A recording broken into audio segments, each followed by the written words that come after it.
Hello class 10, कैसे हैं आप सब लोग। देखो हम आज फिर आ गए आपके लिए एक नया चैप्टर लेके जिसका नाम है क्वाड्रेटिक इक्वेशन। तो क्वाड्रेटिक इक्वेशन जब आप पढ़ोगे तो आपको सेकंड चैप्टर पॉलिनोमियल्स के एक एक कंसेप्ट क्लियर होने चाहिए। देखो सेकंड चैप्टर में मैंने आपको बताया था कि क्वाड्रेटिक पॉलिनोमियल क्या है, ठीक है। तो अब उसके बाद उसके जीरोस भी बताए थे, तो वो सारा इससे रिलेट करता है। ओके, तो देखो क्वाड्रेटिक पॉलिनोमियल क्या होती है। पी एक्स बराबर a x square plus b x plus c, chapter 2 में पढ़ा हुआ है। अच्छा, क्वाड्रेटिक इक्वेशन कब होगी ये, जब ये जीरो हो जाए तो it is a quadratic equation. Simple है। जैसे मैंने एक एग्जांपल लिया यहाँ पे x square minus 5x plus 6 is equal to 0। भाई इक्वेशन उससे ही कहते हैं ना, इसमें is equal to statement. Equation is the statement of equality, मतलब बराबर हो जिसमें इज इक्वल टू है। अब ये क्वाड्रेटिक है, इसको स्प्लिट द मिडिल टर्म करके हमने दो फैक्टर बनाए जो कि हमने सेकंड चैप्टर में भी सीखा था। तो हम क्या करते थे, इज इक्वल टू 0 पुट करके उसके जीरोस निकाल लेते थे। तो यहाँ पर भी मैंने दो जीरोस निकाल लिए, 3 और 2, ठीक है। तो जिनको आप नाम रख देते थे अल्फा और बीटा, फिर उनके बीच रिलेशनशिप हमने वेरीफाई किए थे। यहाँ पर रिलेशनशिप वेरीफाई नहीं करना है, यहाँ क्वाड्रेटिक इक्वेशन बनानी है और फिर उसको सॉल्व करना है। तो देखो एक जो क्वाड्रेटिक इक्वेशन होती है उसके आपको मालूम है कितने जीरोस होते हैं, दो रूट्स होते हैं, ठीक है। तो एट मोस्ट 2 रूट्स तो होते ही होते हैं। जैसे यहाँ पे 2 रियल रूट है, 3 और 2। अब देखो जैसे मैंने एक सेकंड एग्जांपल लिया x square 4x plus 4। Okay, तो ये है आपका x प्लस 2 का होल स्क्वायर। देखो ए स्क्वायर, इसको 2x स्प्लिट कर लो, या बाय यूजिंग फॉर्मूला देखते हो तो a square plus b square plus 2ab। तो यहाँ पर ना दो फैक्टर सेम आ रहे हैं। ओके, आइदर दिस 0 और दिस 0। तो ये हो गया -2। तो ये है रिपीटिंग रूट्स। तो रूट 2 भी हो सकते हैं, 1 भी हो सकता है, और हो सकता है रूट्स पॉसिबल हो ही ना। जैसे देखो, जैसे मैं आपसे कहूँ x square plus x plus 1, इसको स्प्लिट करो, तो इधर कोई भी एक ऐसा नंबर नहीं है जो ऐड करने पे भी बना है और मल्टीप्लाई करने पे भी बना है, ठीक है। तो इट कांट बी स्प्लिट। तो there is no real root, there is no real root. तो ये है या नहीं, इसके बारे में हम आगे सीखेंगे कि क्यों नहीं है ये, ठीक है। तो ये नो रियल रूट्स है, इधर 1 रियल रूट है। रूट्स होंगे तो रियल आएंगे और नहीं है तो नॉट लिख देंगे हम। इसके रूट पॉसिबल नहीं है, रियल रूट पॉसिबल नहीं है। इसका 1 है और इसके कितने हैं, 2 रियल रूट्स, 2 रियल रूट्स। तो क्वाड्रेटिक इक्वेशन है एट मोस्ट 2 रियल रूट्स, 2, 1 और नॉट। ओके, यानी कि नहीं है। तो ये क्वाड्रेटिक इक्वेशन है। अब बात आती है कि एक क्वाड्रेटिक जो आपकी पॉलिनोमियल दी गई है, ठीक है, क्वाड्रेटिक पॉलिनोमियल नहीं बोलती मैं, केवल पॉलिनोमियल। कोई एक पॉलिनोमियल दिया गया है तो वो एक क्वाड्रेटिक इक्वेशन या क्वाड्रेटिक पॉलिनोमियल है या नहीं है, इसको हम कैसे जज करेंगे, ठीक है। तो आपको देखो मैंने कोई भी एक एग्जांपल ले लिया कि x माइनस 2 का whole square x plus 1 plus 7, ये मैंने एक इक्वेशन ले ली। अब मुझे ये वेरीफाई करना है कि ये क्वाड्रेटिक इक्वेशन है या नहीं है। तो जब भी ये चीज आपको जज करनी हो तो पहले आप इसको सिंप्लीफाई करोगे, ठीक है। तो मैं इसको पहले सिंप्लीफाई कर रही हूँ, तो इसमें मुझे दिखाई दे रहा है होल स्क्वायर। तो देखो a square plus b square और -2ab। तो ये x प्लस 1 प्लस 7, तो एक्स स्क्वायर माइनस 4x और प्लस 4 और x प्लस 8। सारे नंबर एक साइड कर लो, 4x और x, 5x, 4 माइनस 8 माइनस 4। सारे नंबर मैंने लेफ्ट में कर लिए। तो देखो x की पावर हाईएस्ट पावर 2 है, 2 है, x है, फिर 4 है। It means it is a quadratic, it is quadratic equation. यानी कि जो गिवन इक्वेशन है वो एक क्वाड्रेटिक इक्वेशन है। तो क्वाड्रेटिक इक्वेशन की कैसे आइडेंटिफाई करना है, वो इस फॉर्म की होगी, a square plus b x plus c, a x square plus b x plus c form की हो वो क्वाड्रेटिक है, अदरवाइज नहीं है। ओके, यानी कि इसमें पावर 2। तो ये भी हो सकती है, अच्छा हो सकता है बी कोफिशिएंट 0, तो ये भी फॉर्म हो सकती है। ठीक है, हो सकता है बी और सी दोनों 0 हो, but A can't be 0, A can't be 0, हो सकता है केवल यही हो। तो ये तीनों ही क्वाड्रेटिक इक्वेशन की फॉर्म है, ये तीनों। ठीक है, इनमें भी पावर 2 है, इसमें भी पावर 2 है, इसमें भी पावर 2 है, तो ये क्वाड्रेटिक की फॉर्म है। ठीक है, ये सारी क्वाड्रेटिक इक्वेशन है। तो यहाँ पर जो हमारे पास मैंने एक्सरसाइज यहाँ लिखी हुई है, जो 4.1 है उसमें फर्स्ट क्वेश्चन के और भी पार्ट्स दिए, मैंने यहाँ 3 लिखे हैं। तो इनमें आपको चेक करना है कि क्वाड्रेटिक इक्वेशन है या नहीं है। तो आप सबसे पहले ये कैलकुलेशन करोगे, जैसे फर्स्ट क्वेश्चन का फर्स्ट पार्ट। ठीक है, सॉरी। तो ये देखिए, पहले मैं होल स्क्वायर एक्सपेंड करूंगी, ए स्क्वायर ये 2ab, ये 2 मल्टीप्लाई कर दीजिए। ठीक है, एक्स स्क्वायर सारे नंबर इधर ले आइए, फिर एक्स की टर्म, फिर कांस्टेंट एक्स स्क्वायर 2x, ये 2x इधर ले आइए, -6 था +6, पहले एक्स स्क्वायर फिर एक्स फिर कांस्टेंट, ये दोनों cancel, x square plus 7 x square आ गया, तो इट मीन्स ये क्वाड्रेटिक इक्वेशन है। ठीक है, या लिख लो it is quadratic equation. Okay, तो बस यही आपको पहचानना है कि पावर 2 आ जाए, फिर बाकी कोई भी टर्म हो, ये जरूर हो। ये 3 फॉर्म मैंने आपको बताई हैं, यही क्वाड्रेटिक की होंगी। अब जैसे ये देखिए क्वेश्चन ये लिखा हुआ है, जो मैंने एक 4th part, x - 3 2x + 1 x + 5। तो देखिए x 2x² x - 6x - 3 x² 5x। ठीक है, मल्टीप्लाई कर दिया, इन दोनों का भी, इन दोनों का भी।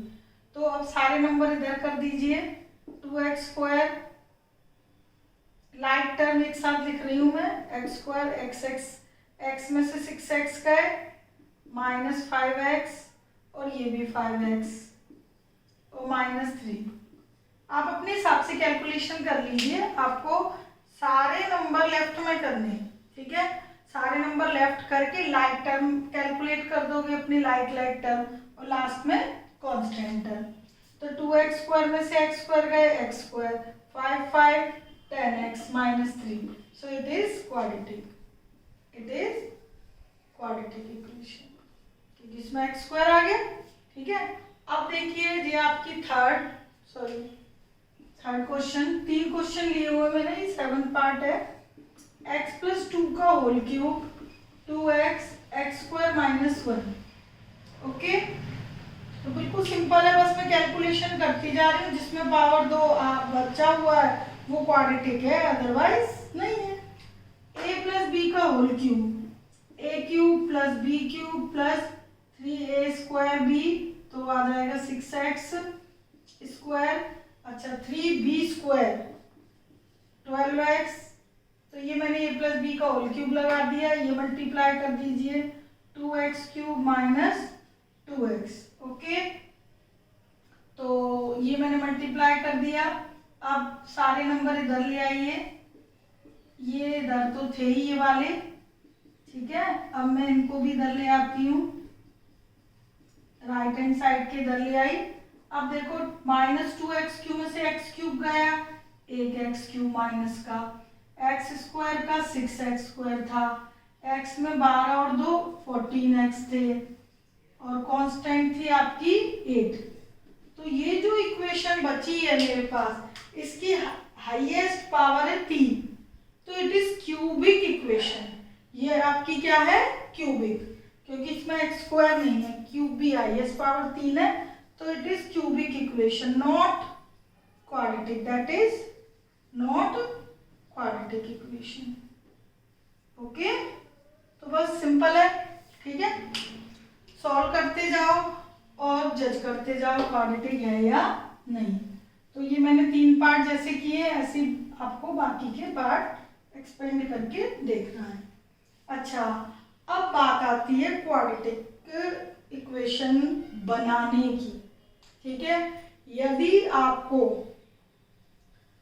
वर्ड प्रॉब्लम दी है और इक्वेशन भी आपको खुद बनानी है, सॉल्व भी करनी है, तो यहाँ पर जो सेकंड क्वेश्चन है उसमें केवल क्वाड्रेटिक इक्वेशन बनाना है, सॉल्व नहीं करना, क्योंकि आगे जो हम एक्सरसाइजेस करेंगे उन सब में सॉल्व भी करना होगा। लेकिन पहले बनाना तो सीख लो।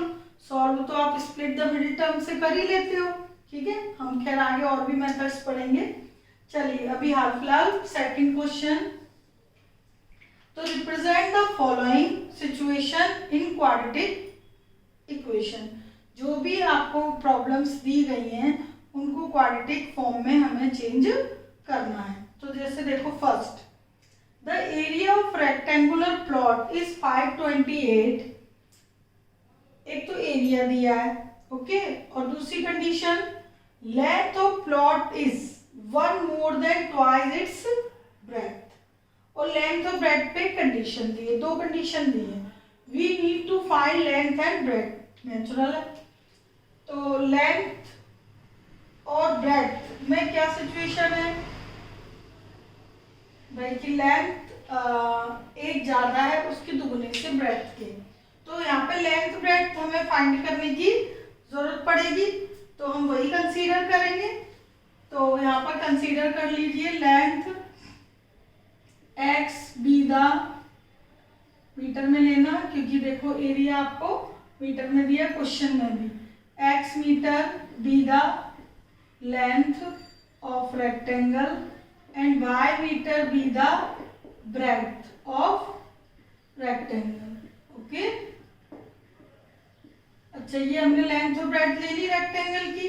Then area would be area of rectangle, क्या होगा, L इंटू बी। ठीक है, तो ये मैंने आपको लिख दिया जो जो हमें जरूरत है। तो वो जो जरूरत है वो हम भाई कंसीडर कर लेंगे। कर लिया। अब देखो यहाँ पर मैंने क्या 2 वेरिएबल ले लिए हैं। अब आप कहोगे कि मैडम क्वाड्रेटिक इक्वेशन तो 1 वेरिएबल की है, x की। ओके, तो यहाँ पर आपको मैं एक चीज क्लियर कर दूं, आप यदि 2 वेरिएबल है मतलब लेंथ और ब्रेड्थ, तो दोनों को अलग अलग कंसीडर भी कर सकते हो, या एक पे जो दूसरे की कंडीशन है उससे भी निकाल सकते हैं। ठीक है, अभी हाल फिलहाल देखो मैं 2 वेरिएबल की बात बताती हूँ। तो आपको क्या दिया, अकॉर्डिंग टू फर्स्ट कंडीशन जो हम चैप्टर 3 में करते थे उसके अकॉर्डिंग बता रही हूँ। पहली कंडीशन के अकॉर्डिंग एरिया कितना दिया है, 528। ओके, अब देखो सेकंड कंडीशन दी है। फर्स्ट तो ये हो गई कि एरिया ऑफ रेक्टेंगल 528, ये। सेकंड ये लेंथ ऑफ प्लॉट यानी कि x is 1 more than twice of breadth. तो लेंथ क्या है, x। ठीक है, वो एक ज्यादा है किससे, ब्रेड्थ के ट्वाइस से। Length is 1 more than twice of breadth. ठीक है, तो एक इक्वेशन ये हो गई, एक ये हो गई और एक ये हो गई एक्स वाई में। अब आपके माइंड में ये क्वेश्चन आ रहा होगा कि एक्स वाई की जो 2 इक्वेशन थी वो तो हम 3rd चैप्टर में लीनियर इक्वेशंस में भी सॉल्व करते थे, बट बेटा एक डिफरेंस है, उधर एक्स वाई में जो 2 इक्वेशंस बनती थी उनमें दोनों इक्वेशन आपकी प्लस माइनस में हुआ करती थी, यानी कि इस फॉर्म में दोनों इक्वेशन इस फॉर्म में हुआ करती थी। तो ये वाली तो देखो इस फॉर्म में है, ठीक है, लेकिन देखो ये नहीं है, यहाँ प्रोडक्ट है। तो क्वाड्रेटिक इक्वेशन यदि बननी होंगी, ठीक है, तो आपको जो 2 कंडीशन दी होती हैं बेटा, क्वाड्रेटिक में भी 2 कंडीशन दी होती है और लीनियर इक्वेशन में भी 2 कंडीशन दी होती है। लेकिन लीनियर में दोनों इक्वेशन की फॉर्म में x और y के बीच प्लस या माइनस होता है, 2 टर्म होती हैं। ठीक है, दूसरी इक्वेशन में भी, पहली में भी। लेकिन क्वाड्रेटिक में एक इक्वेशन आपको ऐसी मिलेगी दोनों में से जिनके बीच, दोनों वेरिएबल के बीच प्रोडक्ट जरूर होगा। क्या होगा जरूर? प्रोडक्ट, प्लस माइनस नहीं होगा। और लीनियर इक्वेशंस के दोनों में प्लस माइनस, उधर प्रोडक्ट नहीं होगा। ठीक है, तो ये ऑटोमेटिकली क्वाड्रेटिक बन जाएगी। अभी देखो मैं आपको बताती हूँ। तो एक तो बन गई प्रोडक्ट में, एक बन गई प्लस माइनस में, दो बन गई। ओके, दो कंडीशन है ना, तो हर क्वेश्चन में दो कंडीशन मिलेंगी। तो आप इधर से एक वेरिएबल की वैल्यू निकाल कर इसमें पुट कर दोगे। ठीक है, तो देखो 2 y को पुट कर दो, y को या x को, किसी को भी कर सकते हो। y की वैल्यू क्या होगी? 528 upon x। y is equal to क्या होगा? 528 अपॉन x, यही होगा ना।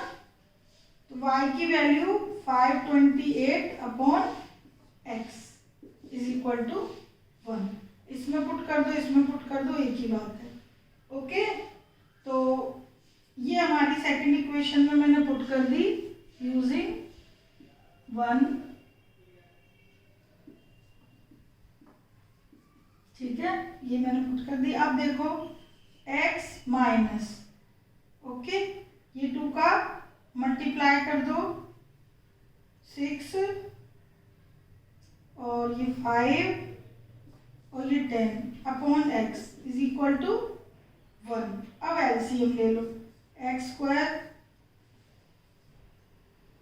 अपॉन एक्स, तो x इधर आ जाएगा। तो हमारे पास x square minus x minus 1056। तो ये हमारे पास बन गई quadratic equation, x square minus x minus 1056। Okay, तो इस तरीके से हम ये फाइंड आउट कर सकते हैं। ये देखो एलसीएम लिया ना मैंने, तो एक्स स्क्वायर एक्स माइनस 1056, तो ये आपकी क्वाड्रेटिक इक्वेशन कन्वर्ट हो गई। अब बात ये आती है कि ये जो मैंने क्वाड्रेटिक इक्वेशन बनाई है वो दो वेरिएबल की हेल्प से बनाई है। ठीक है, कंफ्यूज मत होना बेटा, कोई भी एक मेथड आप एक्सेप्ट कर लेना। ठीक है, कई बच्चे एक वेरिएबल से भी बना पाते हैं, तो वो एक वेरिएबल से मुझे यही क्वेश्चन करना हो तो मैं कैसे करूंगी? जैसे लेंथ यदि x है और ब्रेड्थ y है, तो यहाँ पर कंडीशन क्या दी है कि लेंथ ज्यादा है ब्रेड्थ से, तो मैं ब्रेड्थ को यदि x लेट कर लूं, ब्रेड्थ को क्या लेट कर लूं? x metre. ठीक है, तो लेंथ क्या होगी? तो लेंथ लिखा है कि ब्रेड्थ से किसके दुगने से एक ज्यादा है। ठीक है, लेंथ क्या है? 1 more than twice of breadth. तो इधर मैंने ब्रेड्थ x मानी है, तो 2x प्लस 1। ओके, अब इसमें लिखा है कि जो इसका जो प्रोडक्ट है लेंथ और ब्रेड्थ का, वो क्या होगा? रेक्टेंगल। तो लेंथ इनटू ब्रेड्थ क्या होता है? Area of rectangle. तो लेंथ है आपका 2x प्लस 1 और ब्रेड्थ है x और एरिया है 528। तो ये क्या बनेगा? 2x square x minus 528। तो देखा आपने, ये इक्वेशन और ये इक्वेशन दोनों आपको अलग दिखाई दे रही हैं। ये x square minus x minus 1056 है, ये 2x square plus x minus 528 है। आप कहोगे कि स्टेटमेंट तो एक ही है पर इक्वेशन अलग अलग क्यों आ रही है? तो देखो बेटा, ये जो इक्वेशन आई है आपकी, मैं इसको अच्छे से लिख देती हूँ, x square minus x minus 1056, एक ये बनी है। ठीक है, दो वेरिएबल लेके और एक सिंगल वेरिएबल लेकर ये बनी है। यदि मैं इनको स्प्लिट द मिडिल टर्म करके x की वैल्यू जो निकालूंगी वो सेम आएगी।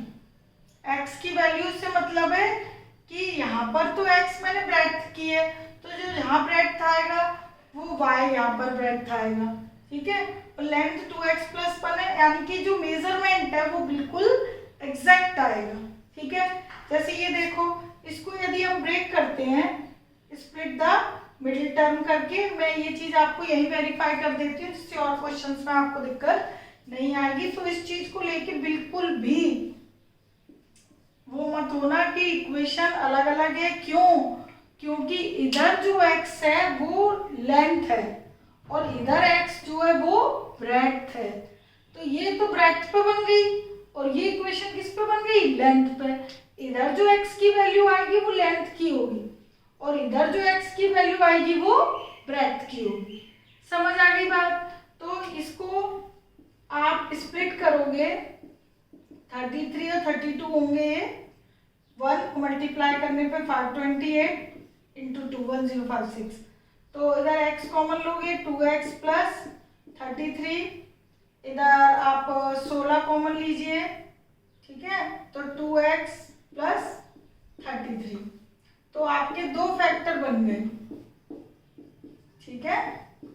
तो एक तो हो गया 2x प्लस 33। हालांकि इस क्वेश्चन में आपको सॉल्व नहीं करना था, लेकिन आपको कोई कंफ्यूजन ना हो इसलिए मैंने ये सॉल्व किया है। 33/2 और ये 16, ये नंबर रिजेक्ट हो जाएगी x की value, because length can't be rejected. यहाँ पर सॉरी x ब्रेड्थ है, breadth can't be negative, side कभी भी नेगेटिव नहीं होती, तो ये रिजेक्ट हो गई। तो x बराबर 16 मीटर आपकी ब्रेड्थ आ गई। ब्रेड्थ क्या आ गई? 16 मीटर। यदि ब्रेड्थ 16 मीटर है तो लेंथ क्या होगी? 2x plus 1, 2x plus 1, 33 metre. तो लेंथ आ गई 33 मीटर। तो इधर जो लेंथ और ब्रेड्थ आई है 33 लेंथ और ब्रेड्थ 16, और मैं यदि इसको भी स्प्लिट करूंगी, ये भी 33 और 32 होगा, तो इसमें भी आप इसको स्प्लिट आप कीजिएगा, इसमें भी आपको लेंथ और ब्रेड्थ यही मिलेंगी। लेंथ 33 मिलेगी, ब्रेड्थ 16, ठीक है। x की वैल्यू आएगी वो आपकी लेंथ शो करेगी। x की वैल्यू इक्वेशन फर्स्ट या सेकंड में पुट कर दोगे तो किसकी मिलेगी? y, that is breadth. Okay, तो यहाँ पर x और y दो वेरिएबल निकालने होंगे, यहाँ पर एक। तो आप किसी भी मेथड से ये क्वेश्चंस कर सकते हो, ठीक है। अब हम करेंगे इसका नेक्स्ट पार्ट। देखो, तो इक्वेशन सब मैं बनाती हूँ सेकंड क्वेश्चन की। तो देखो, सेकंड है आपका the product of two consecutive integer is 306। तो let x and x plus 1 दो कंसेक्यूटिव लेने, एक के जस्ट बाद दूसरा। एक यदि इंटीजर x है तो उसके जस्ट आगे क्या होगा? x plus 1। Be two consecutive integer, इधर आपको दो वेरिएबल लेने की जरूरत नहीं है, बिल्कुल सिंपल सा क्वेश्चन है। दो कंसेक्यूटिव है, नेचुरल एक x है तो एक आगे का ले लो x प्लस 1, ठीक है। दो कंसेक्यूटिव इंटीजर है सच दैट क्या है कि दोनों का प्रोडक्ट कितना दिया है according to question? Product is 306। हो गया, सिंपल था। x स्क्वायर दोनों का प्रोडक्ट कर दिया ना, एक इंटीजर दूसरा इंटीजर, दोनों का प्रोडक्ट 306। अब इनको बस मल्टीप्लाई कर दो, x square x 306 x square plus x minus 306, ये बन गई क्वाड्रेटिक इक्वेशन। और यदि आपको इसके इंटीजर मालूम करने हैं कि भाई कौन से इंटीजर होंगे ऐसे दो, तो बाय स्प्लिट दी मिडिल टर्म इसको सॉल्व करके x की दो वैल्यूज निकाल लीजिएगा, ठीक है। अब x की दो वैल्यू निकालोगे तो आपको यहाँ पर केवल पॉजिटिव इंटीजर लेना है। क्या लेने हैं? Positive integer. ओके, तो ये आप कैलकुलेट कीजिएगा और देखो कि आपके कौन से पॉजिटिव इंटीजर आ रहे हैं। यदि एक x पॉजिटिव आ गया तो दूसरा होगा उससे जस्ट आगे वाला x प्लस 1, ठीक है। इसमें आपको वैसे भी केवल क्वाड्रेटिक इक्वेशन बनानी है, सॉल्व नहीं करनी, ठीक है। फिर भी मैंने फर्स्ट कर दिया था तो आप ये भी कर सकते हो, ठीक है। कर ही लेना, आपको कैलकुलेशन करना भी आ जाएगा। थर्ड है Rohan's mother is 26 year older than him. Rohan की मदर उससे कितनी ज्यादा है, 26 ईयर। तो यदि रोहन की age, let x years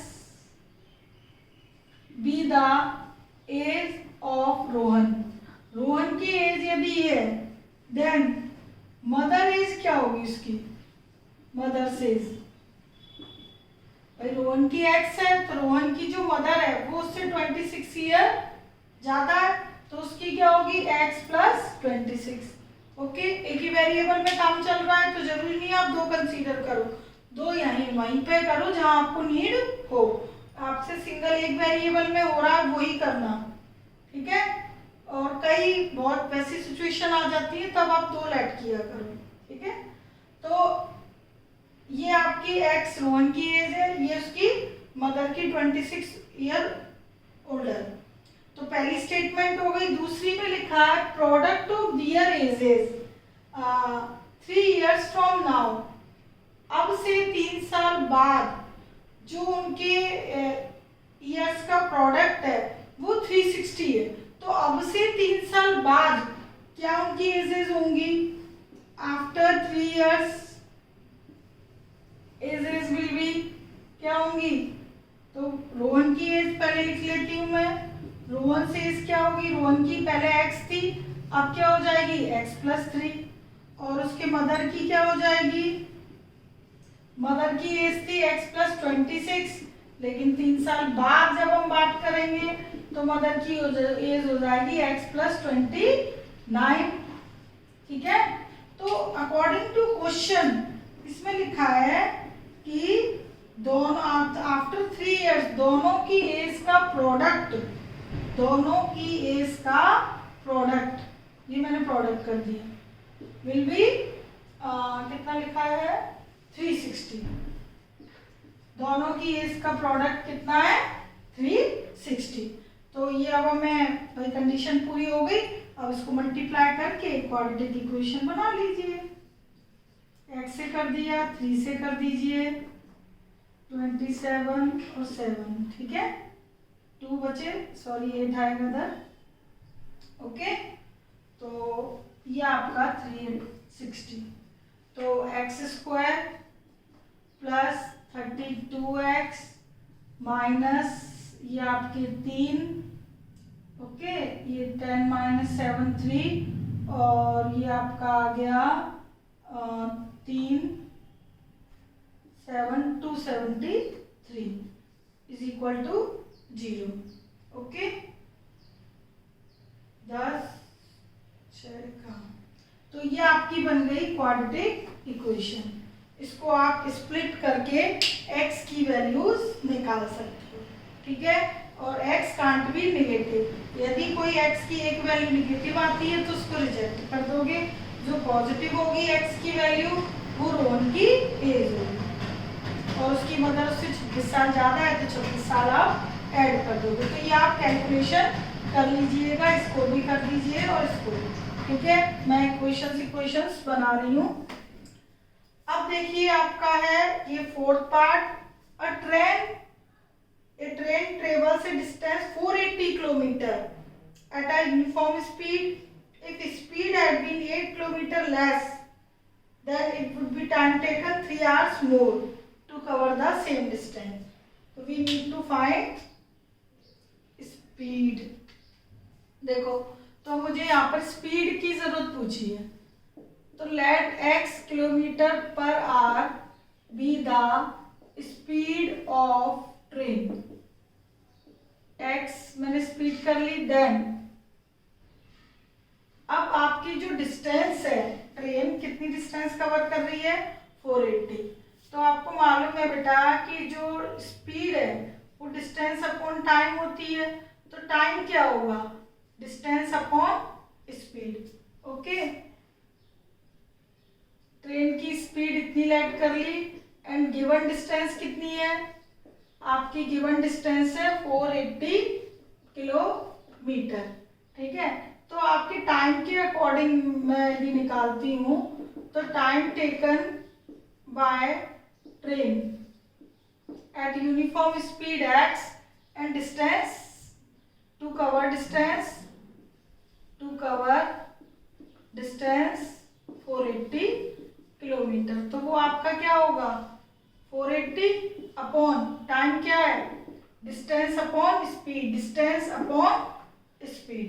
okay, अब आपको बात की है कि यदि स्पीड 8 किलोमीटर कम कर दी जाए then time taken, if speed 8 kilometre per hour less than, तब टाइम क्या होगा time taken by the train. भाई डिस्टेंस तो वही रहेगी, सेम डिस्टेंस, स्पीड कम कर दो या ज्यादा कर दो, जो डिस्टेंस है हमें एक स्टॉप से दूसरे स्टॉप तक जाना है या आना है तो डिस्टेंस तो फिक्स रहती है 480। यहाँ पर स्पीड कम कर दी, पहले स्पीड x थी अब हो गई x माइनस 8। तो ये स्टार्टिंग टाइम था जब नॉर्मल स्पीड आपकी x थी, अब स्पीड कम कर दी तो आपका टाइम हो गया 480 अपॉन x माइनस 8। टाइम का ये फॉर्मूला लगाया है। अब देखो कंडीशन क्या कहती है कि यदि हम स्पीड कम कर दें तो जो टाइम है वो 3 घंटे ज्यादा लगेगा। तो देखो अब देखो अकॉर्डिंग टू क्वेश्चन ये जो टाइम है, ये स्पीड स्लो होने के बाद ट्रेन यदि स्लो हो जाती है तो ये टाइम प्रीवियस टाइम से, पहले वाले टाइम से कितना ज्यादा टाइम लेगा 3 घंटे। ये पहला वाला 480 अपॉन x आवर्स है, कम होने के बाद ये टाइम है तो ये टाइम इस टाइम से कितने घंटे ज्यादा लेगा 3 घंटे ज्यादा। तो ये इक्वेशन बन गई। इसका मैं अब एलसीएम लूंगी तो ये क्वाड्रेटिक इक्वेशन में चेंज हो जाएगी। ठीक है, देखो कैसे।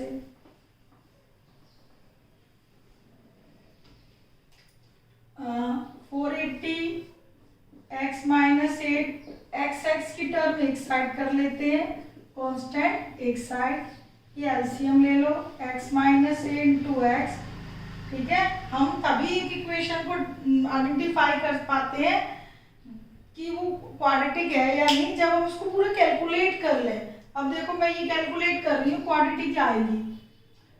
देखो ये बेटा 48 है, तो आप इसमें एक चीज और कर सकते थे कि यदि हम 48 पहले से ही कॉमन ले लें तो आपको थोड़ा सा और इजी हो जाएगा। तो 480 है ना, कॉमन ले लीजिए तो 1 upon x minus 8 minus 1 by x is equal to 3 as it is. तो अब ब्रैकेट में एलसीएम ले लीजिए। ओके, 480 एज इट इज लिख लीजिए। अब इधर ब्रैकेट में एलसीएम लोगे तो x minus 8 okay is equal to 3 as it is. ठीक,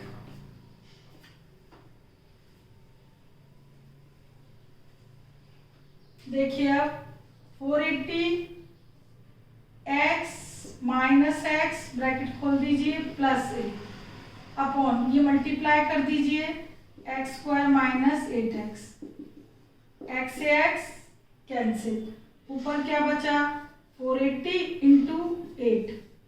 okay, x square minus 8x is equal to 3। Okay, अच्छा 3 से ही कैंसिल कर सकते हैं, देखो 480 3 से डिविजिबल है। ओके, ये चीज यदि नहीं समझ आए तो इसको मल्टीप्लाई करने के बाद भी कर सकते हो, क्रॉस मल्टीप्लाई करके। ठीक है, अदरवाइज देखो यहाँ तो कुछ है ही नहीं, 3 से इसको काट दो, 3 1 जा 3 और 3 6 जा 18। ओके, तो 160 इंटू 8 इज इक्वल टू, ये 1 है कट गया तो ये चीज इधर आ जाएगी एक्स स्क्वायर माइनस 8x, तो एक्स स्क्वायर माइनस 8x और ये इधर कर दीजिए। ठीक है, माइनस 0 8 और ये 12। ओके, ये 0 48 4 4 12, तो it is a quadratic equation. तो ये बन गई आपके पास क्वाड्रेटिक इक्वेशन। ओके, तो इसी तरीके से एक वेरिएबल लेट करके एक एक कंडीशन पढ़ते जाइए और इक्वेशन बनाते जाइए। ठीक है, अब ये बन गई है, इसको स्प्लिट करके x की जो वैल्यू आएगी वो स्पीड आ जाएगी ट्रेन की, और स्पीड भी क्या होनी चाहिए पॉजिटिव। ओके, तो अभी आप इतना कीजिए, आगे हम और अच्छी अच्छी मेथड्स पढ़ेंगे। Okay, take care, bye.